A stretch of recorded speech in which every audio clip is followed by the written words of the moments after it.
Oke, Assalamualaikum warahmatullahi wabarakatuh. Apa kabar teman-teman semuanya?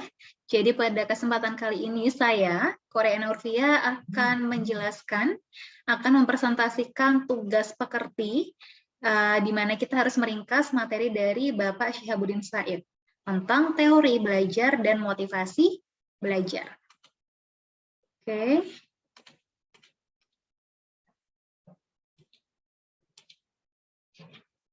Kita mulai dari definisinya terlebih dahulu. Jadi, teori didefinisikan sebagai suatu analisis hubungan antara fakta yang satu dengan fakta lainnya pada sekumpulan fakta-fakta yang disusun secara sistematis, logis, empiris, dan simbolis dalam menjelaskan suatu fenomena. Sedangkan belajar adalah aktivitas sadar dan menetap yang dilakukan oleh manusia sebagai individu dalam berinteraksi dengan lingkungannya yang mengakibatkan perubahan perilaku meliputi perubahan sikap, pengetahuan, serta keterampilan. Sedangkan motivasi adalah suatu dorongan, hasrat, ataupun minat yang besar di dalam diri sehingga dapat mencapai suatu keinginan, cita-cita, dan tujuan tertentu dengan lebih semangat untuk mencapai tujuan tadi. Jadi motivasi ini akan membuat diri kita lebih semangat, lebih ingin untuk mencapai tujuan atau target kita. Oke. Kemudian di sini kita akan bahas teori belajar menurut ahli psikologi. Jadi ada 5 macam teori belajar, mulai dari teori tingkah laku sampai dengan teori humanistik dan yang lainnya. Kita akan bahas satu persatu. Yang pertama adalah teori atau aliran atau mazhab tingkah laku, di mana teori ini dia lebih menekankan atau menitikberatkan pada hasil dari proses belajar.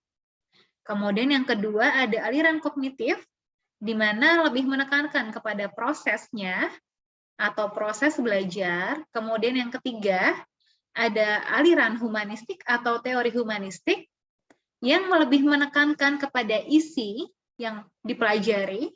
Kemudian yang keempat ada aliran atau teori konstruktivistik. Serta yang kelima adalah teori atau aliran sibernetik, di mana aliran sibernetik ini lebih menekankan kepada sistem informasi yang dipelajari.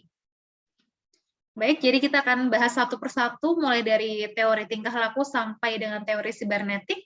Nanti kita akan bahas mulai dari makna belajar, proses, kekuatan, serta kelemahan pada masing-masing teori. Oke, yang pertama adalah teori tingkah laku. Di sini pada teori tingkah laku, belajar didefinisikan sebagai suatu aktivitas yang dapat mengubah perilaku individu, dan perilaku tersebut dapat dipelajari serta dijelaskan secara ilmiah sebagai respon terhadap stimulus atau rangsangan yang diberikan.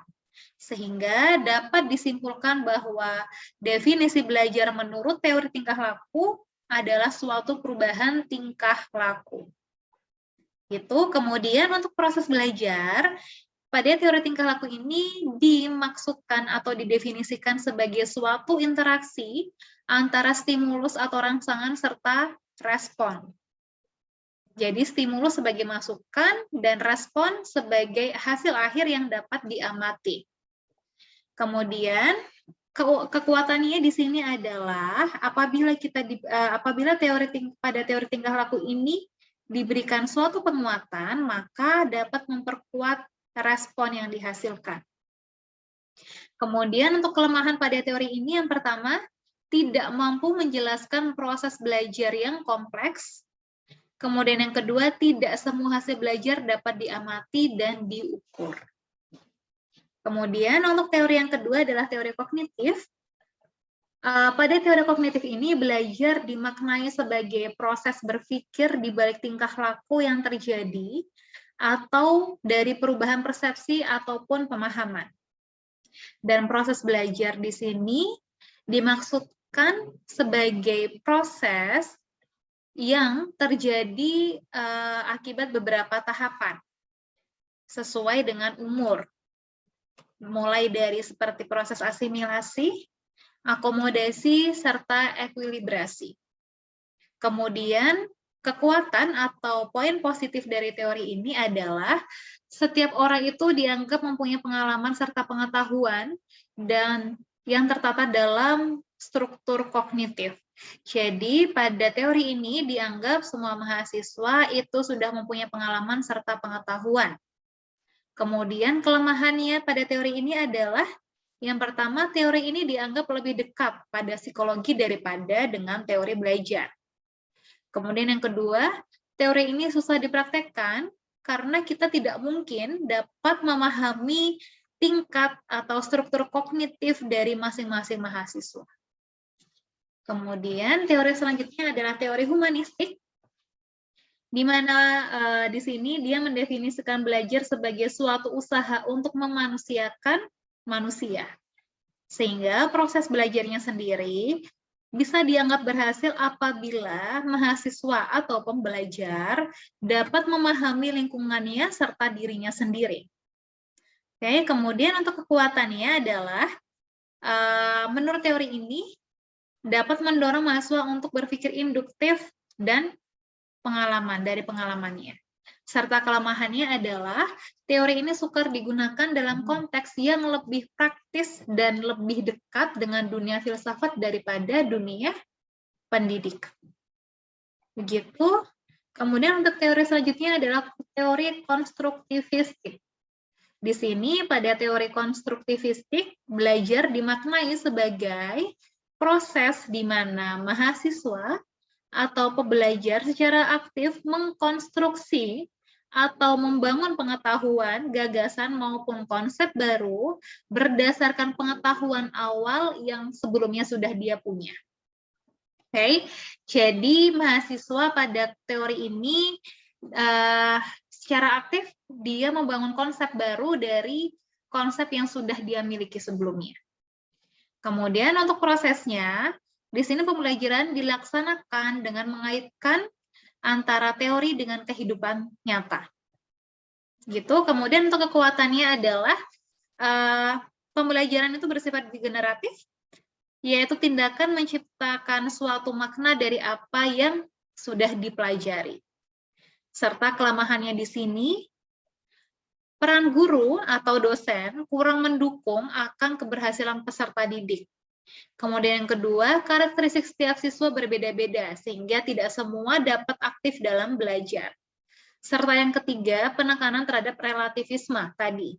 Jadi, subjektif ya, ada mahasiswa yang dia bisa aktif, kemudian ada yang memang dia tipenya tidak aktif, sehingga untuk pada teori ini tidak bisa dinilai, kurang bisa dinilai. Gitu. Kemudian untuk teori sibernetik, di sini belajar dimaknai sebagai pengolahan suatu informasi, serta proses belajar di sini adalah suatu sistem informasi yang menentukan terjadinya proses belajar. Untuk kekuatannya, mendorong mahasiswa berpikir sistematis dan divergen. Untuk kelemahannya, teori ini lebih menekankan kepada sistem informasi, sehingga kurang memperhatikan bagaimana proses belajar berlangsung, sehingga teori ini susah untuk diimplementasikan atau dipraktekkan dalam pembelajaran. Oke, tadi kita sudah bahas tentang teori-teori belajar. Ada 5 macam teori. Sekarang kita akan bahas tentang teori motivasi belajar. Nah, jadi suatu proses motivasi ini diarahkan untuk mencapai suatu tujuan, sehingga dapat direalisasikan. Sehingga tujuan tadi dipandang sebagai power yang menarik bagi individu. Jadi apabila suatu individu sudah punya motivasi, dia akan lebih semangat, lebih tertarik untuk mencapai tujuan atau target yang sudah dibentuk atau sudah diinginkan. Nah, ini beberapa teori motivasi. Jadi ada kategori teori, nanti ada teori kepuasan, dan teori proses. Kita bahas mulai dari teori kepuasan terlebih dahulu. Jadi teori kepuasan ini ada yang namanya teori hierarki kebutuhan, di mana menurut teori hierarki kebutuhan ini, Kebutuhan manusia dibagi dalam beberapa macam tingkatan atau hierarki. Ada fisiologi, keselamatan, sosialisasi, penghargaan, serta aktualisasi. Di sini tokoh yang mengembangkan teori ini adalah Abraham. Kemudian untuk teori yang kedua adalah teori dua faktor. Faktornya di sini ada tidak puas dan puas. Jadi ada dua faktor motivasi. Teori dua faktor ini dicanangkan atau dikembangkan oleh Frederick Herbert. Kemudian selanjutnya ada teori kebutuhan, di mana menurut teori ini konsep belajar itu adalah suatu kebutuhan yang diperoleh dari kebudayaan. Jadi ada 3 kebutuhan yang diperoleh dari kebudayaan. Yang pertama adalah prestasi, kemudian yang kedua adalah afiliasi dan power. Di sini yang mengembangkan teorinya adalah David C. McClelland. Selanjutnya ada teori proses. Di sini teori proses itu mencakup teori harapan, di mana setiap individu mempunyai harapan kinerja, PM dan V1 ini ya. Ada rumusnya, di sini yang mengembangkan adalah Victor.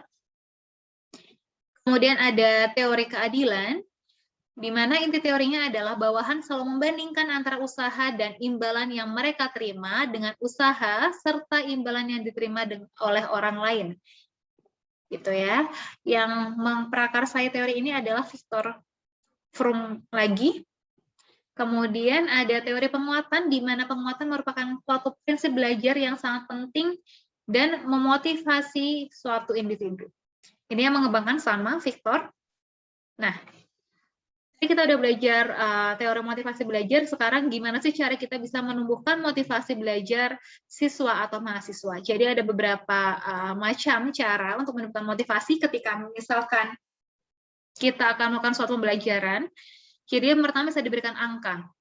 Jadi siswa atau mahasiswa itu senang sekali dengan apresiasi. Kita bisa berikan apresiasi dengan cara memberikan angka. Misalkan pemberian angka ini bisa mencerminkan aspek kognitif, afektif, maupun psikomotorik. Jadi kita beri angka, misalkan tugas atau ulangan, kita kasih angka ada paling tinggi 100, paling rendah sekian. Jadi nanti siswa yang dapat nilai 100 itu pasti akan senang ketika kita berikan angka. Jadi kerjakan tugas, kita kasih tahu nilai tugasnya sekian loh. Jadi untuk tugas selanjutnya mereka pasti akan lebih semangat untuk mendapatkan nilai yang lebih baik. Kemudian yang kedua bisa dengan cara memberi hadiah. Memberi hadiah ini bisa sebagai penguat terhadap motivasi belajar siswa. Tadi ya, sebelumnya ketika motivasi siswa itu dia sudah bagus, atau suatu anak atau mahasiswa atau siswa itu punya motivasi belajar yang kuat, itu akan mendukung tujuan tercapainya tujuan yang diinginkan. Dia akan lebih semangat untuk mencapai tujuan yang diinginkan. Sehingga salah satu cara untuk meningkatkan motivasi di sini bisa dengan memberikan hadiah. Jadi misalkan kita mengadakan suatu kuis dalam materi kuliah kita. Kemudian sebelum kuis kita sampaikan, nanti yang bisa mendapatkan nilai tertinggi akan Ibu berikan A, B, atau C. Bisa diberikan pulsa misalkan, bisa kita berikan misalkan hadiah alat tulis, atau apapun hadiah. Ini tapi tidak bisa dibilang suap ya, beda ya dengan menyuap. Jadi ini lebih seperti kita mengapresiasi hasil belajar siswa dengan cara memberikan hadiah, sehingga siswa itu akan lebih termotivasi dalam mengikuti pembelajaran kita. Selanjutnya yang ketiga bisa dengan kompetisi. Baik kompetisi individu maupun kelompok yang digunakan untuk merangsang serta menguatkan motivasi belajar. Nah, selain beri hadiah, memberikan angka, itu kompetisi itu juga suatu yang dapat merangsang motivasi siswa. Kompetisi itu secara tidak langsung dia akan meningkatkan adrenalin siswa. Jadi bisa kita buat suatu kelompok, kemudian kita lakukan diskusi, presentasi, kita kemudian nanti atau bisa dengan debat, kan kompetisi, kemudian nanti dipilih siapa yang paling terbaik. Jadi siswa itu akan berlomba-lomba menjadi yang terbaik. Baik itu perlombaan atau kompetisi individu, jadi masing-masing siswa antar masing-masing siswa, atau kita buat suatu kelompok. gitu ya. Kemudian selanjutnya adalah dengan memberikan pujian. Nah, ini yang paling gampang dan yang paling ya ini paling gampang dilakukan ya. Jadi yang perlu diperhatikan adalah kualitas pujian hendaknya layak sesuai dengan prestasi. Jadi jangan berlebihan, jangan terlalu berlebihan memberikan pujian. Jadi proporsional, sesuainya saja. Ya, jadi karena siapapun, bukan hanya siswa, siapapun itu kalau dipuji pasti senang. Tapi kalau kita terlalu berlebihan memuji itu malah tidak seperti memuji. Jadi seperti lebih gimana ya, mungkin kayak lebih gampangan. Jadi ketika kita terlalu gampang memberikan pujian, itu bukan jadi hal yang membahagiakan lagi karena kita terlalu sering memberikan pujian. Jadi tetap harus disesuaikan sesuai dengan prestasi yang didapatkan. Jadi kalau dia nilainya bagus atau dia bisa menjawab, misalkan kita sedang pembelajaran, kemudian kita lempar pertanyaan, ada yang mengajukan, nah kita apresiasi, oh terima kasih Mbak atau Mas atas jawabannya. Atau ada yang memberikan tanggapan, atau ada yang memberikan pertanyaan, kita apresiasi dia, oh terima kasih, oh bagus sekali jawabannya, oh bagus sekali pertanyaannya. Seperti itu. Jadi kita berikan apresiasi melalui pujian. Kemudian yang terakhir, ada ego involvement, menumbuhkan kesadaran dalam diri siswa agar merasakan pentingnya tugas di sekolah dan menerimanya sebagai suatu tantangan sehingga siswa berusaha bekerja keras mengerjakan tugas dengan harga dirinya sebagai jaminan. Jadi kita tanamkan bahwa tugas itu mencerminkan dirinya. Jadi supaya mahasiswa itu atau siswa tidak asal mengerjakan tugas. Jadi ketika kita berikan tugas itu benar-benar tugas itu untuk mengukur kemampuan dirinya. Jadi harus ditanamkan hal tersebut. Seperti itu. Ya, cukup. Jadi itu yang bisa saya sampaikan dari ringkasan materi Dr. Syihabuddin Said. Terima kasih atas kesempatannya dan terima kasih atas perhatiannya bagi yang sudah menonton. Tetap sehat di masa pandemi ini. Wassalamualaikum warahmatullahi wabarakatuh.